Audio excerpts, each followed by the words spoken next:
guys, welcome to Love, Growth, and Freedom with Adrian Duarte. Um, as you all know, that this is a podcast that actually, believes in love, acknowledges growth, and encourages freedom. And we've been talking about personal growth, personal journey of discovering life itself as of the moment, and how these three things are intertwined with life. So if you want to listen more, please keep listening here in Spotify, Apple Podcasts, Google Podcasts, Breaker, and so many other places. And you could also check me out on YouTube, Love, Growth, and Freedom. So check them out. And if you want to see me on Instagram, I have Eduardo Lim. And we also have a Facebook page, Love, Growth, and Freedom. And Twitter, Love, Grow, Free. So again, thank you for dropping by as of the moment. Today, I just want you to know we're going to discuss something current right now. Something that we have to talk about because, well, this is our social responsibility. This is something that we have to work on. This is something that matters today. So a little background on this one. I want everyone to know that the topic for this week was supposedly for acceptance, forgiveness, and healing. So with that in mind, I will move that next week because there are so many other pressing issues that we have to discuss.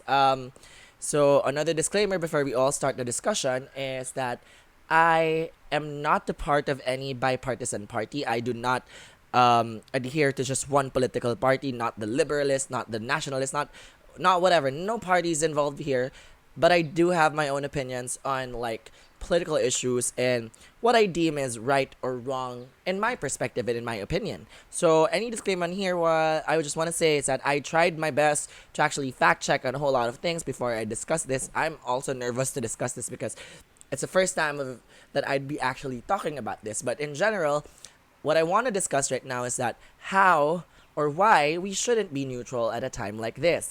So, as you all know, 2020 has been a roller coaster of a lot of things. It's actually still going down for all of us, and it's scary, and it's bringing a lot of uncertain things to our plate and to everything that we have for ourselves. So, but right now, I just want to take us out of the box of thinking about ourselves as of the moment. I think we have to collectively think about the communal things, the things that matter in our society. So right now, our discussion would be about social responsibility. Why you can't be neutral in a time like this. So being socially responsible means that you or an individual or a company have the duty to act in the best interests of their environment and society as a whole. So when you look at that, when you listen to the word socially responsible, you have the idea that you are supposed to take care of the things that was around you.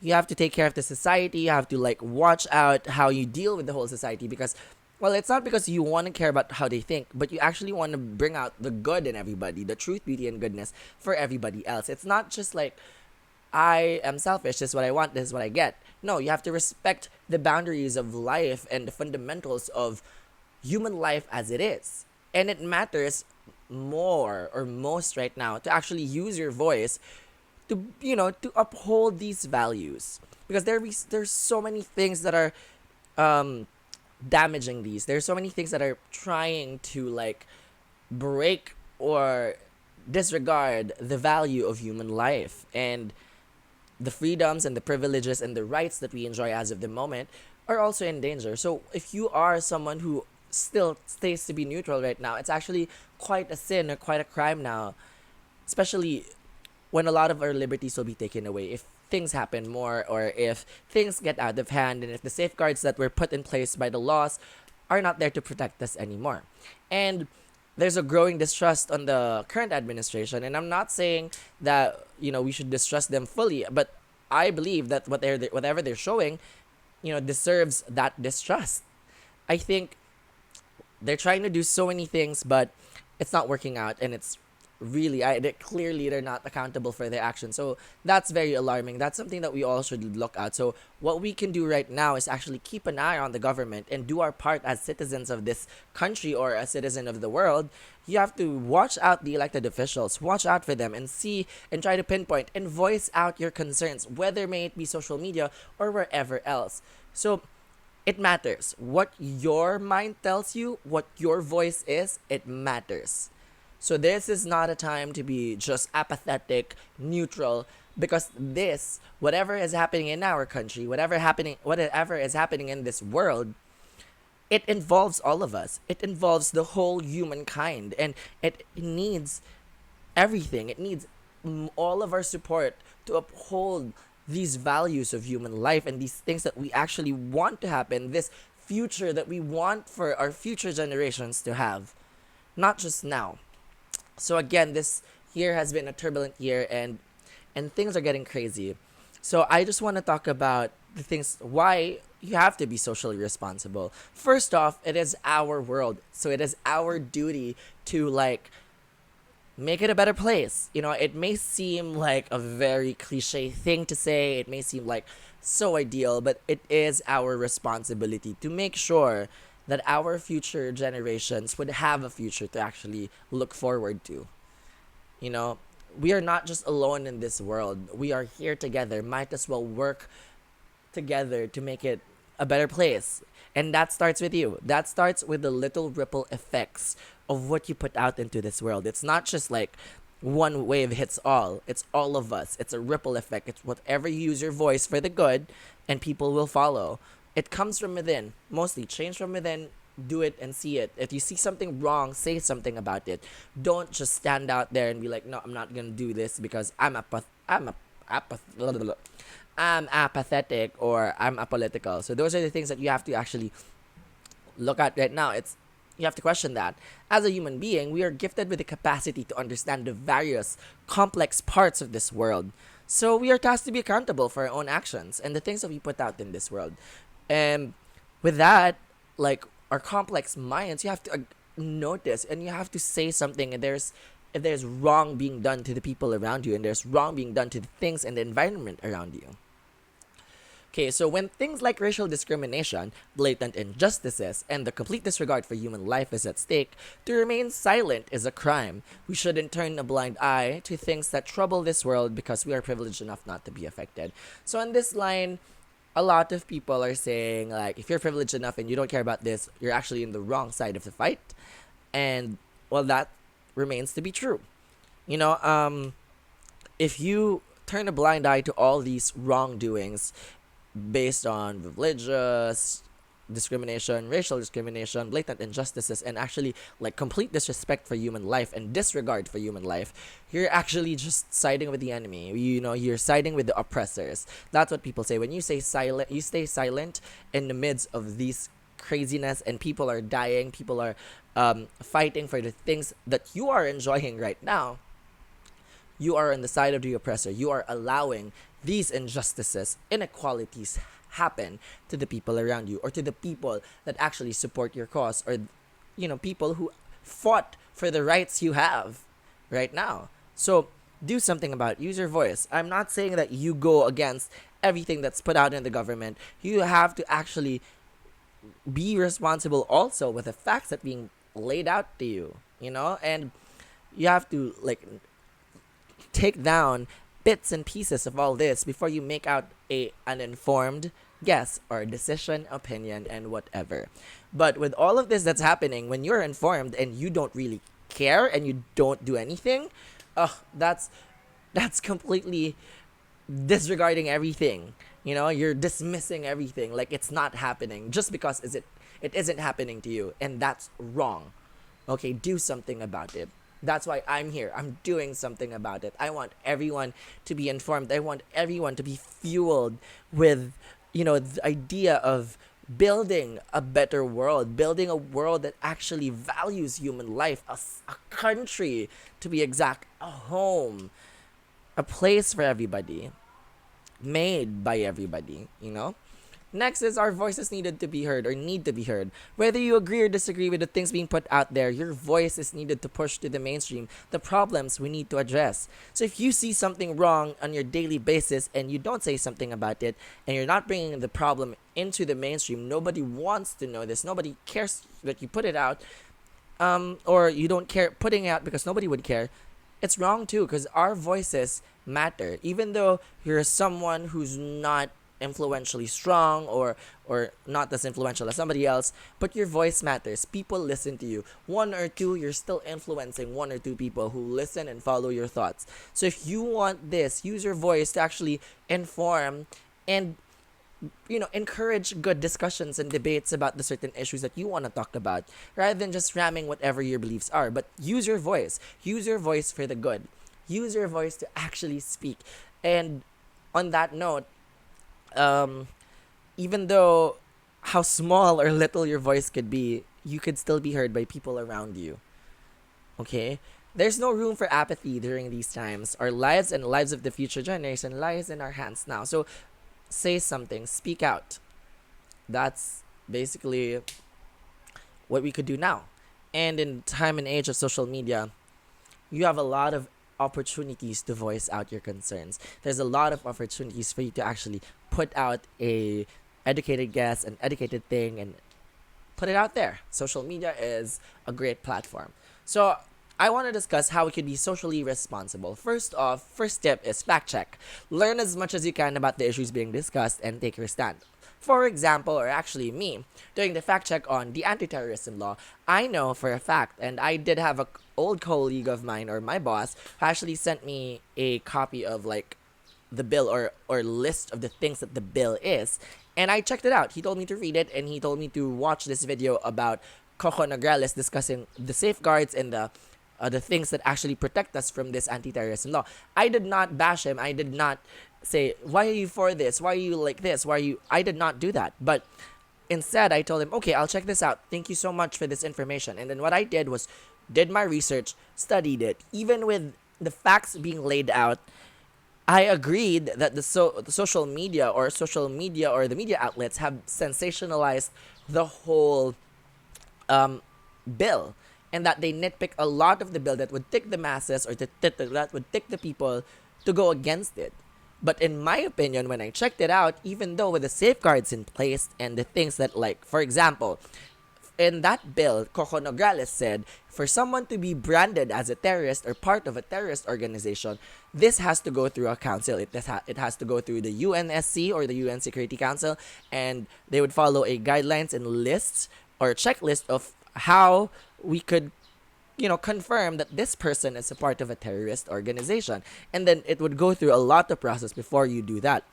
But yes, there is a part of the law that also actually, when somebody tells you that, okay, you are a terrorist, or brands you as a terrorist, that they can detain you without a warrant of arrest. So there's so many things that you have to listen to that.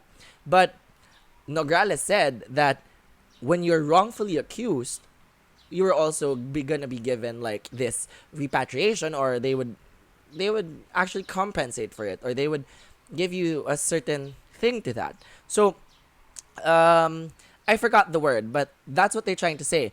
But here on forward, even though with the safeguards in place, what I'm not trusting is the government itself. We all have seen how the government dodged accountability for a lot of things about the COVID pandemic, and it's so out there to see that they've actually pushed away the needs of the people for their own personal needs. And that's distressing, and that's annoying, and actually frustrating and infuriating that they choose to do this at a time like this. But they were told that they had a deadline, and it would be actually graylisted if this wasn't passed. And this was in Congress since 2013. So I guess the reason why they had to move it faster is that they have to do it now, or they would be graylisted, or the law would actually not be passed at all, or would be passed in a very long time, and it would actually take more processing. So that's one of the reasons why it's being done now. So that's a fact check.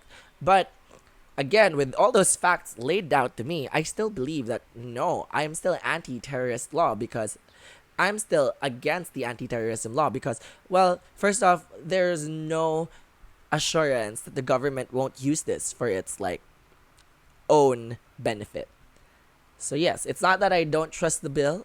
I don't trust the government to enact it, because we've seen Coco Pimentel, Depod Sinas, Mocha Uson run free, while common Filipino men and people who actually just fights for the rights that they have are imprisoned and brought to jail, fined, and people who actually wants to help are actually also fined, and they're blamed for all of this. We are blamed for whatever is happening in our country, and we're not totally responsible for it. Again, COVID exposed the broken system, the rotten system that we have.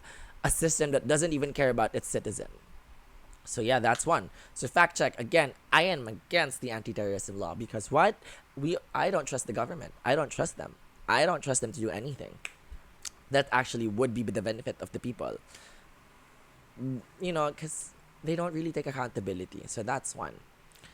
For after you fact check, encourage discussion. I told you I discussed it with the boss. Now I'm encouraging discussion with all of you. So if you want to have to take the time to read the bill, read the law, watch videos about it, I encourage you to do it. And if you would agree to it, then you could educate other people that about it, why you agree with it. But if you don't agree with it, you could also educate people who agree with it. Encourage the discussion, a healthy discussion, something that you could talk about. Another example of an encouraging discussion. I always have political discussions with my father. I keep telling him that even with what's happening here, I will not let go of my principles. I believe in this, I believe in that, and we've been constantly bickering about certain issues or social issues. And at the end of the day, we always respect each other's opinions, but we also try to learn from each other's opinions. And we did. We always listen to it, and then we do our own thing, socially responsible way. He has his own thing. He does his job, and his job is needed because his job is in the essentials industry. So doing that, it's a social responsibility, bringing things, essential supplies into the stores, into people's houses. So yeah, and my end, my social responsibility is using my voice in social media because I've been doing this for quite a while, and I know people listen to me. And I'm not trying to be a bipartisan speaker or whatever, but I am here to speak on behalf of the whole humankind. That's what I want to say. And I'm looking out for the holistic protection of humanity itself. After encouraging discussion, you have to be updated. Go on with the news, check out news outlets, listen, keep a watch, be vigilant about news about it, and don't just blatantly pour out opinions over and over without fact checking, without encouraging discussion, and without being updated. Lastly is be wary. Oh no, third. No, fourth, be wary. A lot of information goes around the internet and clout on certain social and political issues. Be sure of your own principles and be wary of misinformation and sensationalized media headlines, and read the articles and papers on certain issues. Okay, so this is where I actually draw a really good line on this one. I hate it when people share age-old news. For example, people would share news about Duterte buying a jet that was done 2018. It's a good thing that you remind people, but at least put context into it, that this is a reminder that Duterte bought this. Don't just share it and be like, oh, kaya pala. Because if you do that, people would say, oh, it's now. And then you're sensationalized. You'd give them more things to think about that's not actually true. Come on, please share updated news. Please read the articles. Please read it wholly before you share it, before you just complain about a lot of stuff. Because there's a lot of misinformation going on. And this is the internet. Anything and anyone can actually just say things and it's automatically true. So, do it. Do your updates, do your research, do your homework. Don't be excuse me. Don't be someone who's misinformed and spread out the misinformation to all the people. Be a responsible citizen and share updated, fact-checked news. Okay, lastly, engage. If you're passionate enough with all of this that's happening in the world, do something about it. That's where me and my father actually has been talking about how all of us has been talking about and bringing our grievances in social media. And when we're asked about what to do, we don't know what to do. So if you're asked by a boomer or someone older than you, an older generation, think of something, engage. Tell them how you would change the landscape of all this trouble and how you would try. So, for example, if you're passionate with your cause and feel strongly about this, sign petitions, online petitions, share them out, go into webinars, use your platform, voice out your grievances, and again, doing all these, fact-checking, encouraging discussion, being updated, and being wary of all this information. And if you want, you can join protests, inform others. That's what we do here. If you want to do something, or if you're really passionate about this, do something about it. Do your part. No matter how small this part is, just keep doing it. You know, if it accumulates with a lot of people, if a lot of people join your cause or join the cause of the people, you get a bigger wave. These small ripples actually move on to a bigger wave, and this wave would change the landscape of this generation. And it's not impossible. We're up next. We are the generation to actually run the world after this, and might as well treat each other with kindness and love and logic and sound thinking. Logical and sound thinking of a lot of things. So start with yourself. Be responsible.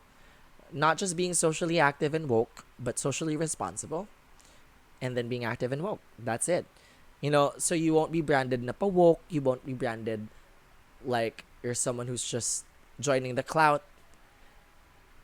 Be real, be authentic, be yourself, fight for your principles, and don't stay silent. You can't be neutral in a time like this. And if you try to be, and you know all these things, it's already a crime. And it's already being committed against all the people you're actually fighting for, or all the people who are fighting for the rights that we have right now. So we end with this. With great power comes with great responsibility. Your voice in social media should be used for the good. Respect views, but stick with your principles. So if you are sure with yourself, if you're sure with all your principles, you fight for it. And as Spider-Man once said, or in Spider-Man, with great power comes with great responsibility. Whatever power you have, use it responsibly. Again, and to be part of this world means to be socially responsible for the things that matter and uphold the value of life itself. Privilege does not exempt from the troubles of the world. Change what you can. So in your own small little way, work for something, fight against injustices, and do your part. So again, this is Love, Growth, and Freedom with Adrian Duarte. Thank you for listening, and I hope with this one, I at least informed people and helped out people on this idea. So if you want to learn more about the anti-terrorism law, keep watching interviews. And if you want to learn more about the racial discrimination that's happening in the US, watch their news. See how you can help. And donate, send whatever. In COVID, in our fight against COVID, donate to the frontliners. Have a foundation that you can help out with. Do work, help them out. Join protests if you want to. You could. And inform others. So this is my way of helping out. I've already signed some petitions, and I've been still doing fact checks. So that's why I'm not putting out too much facts or too much things about anti-terrorism law, because I haven't really digested everything. But I've done some research already. But in this point in time, I'm trying to be responsible with the voice that I have. So y'all better be responsible for the voices you have too. So again, signing out. Thank you, lovies. Bye.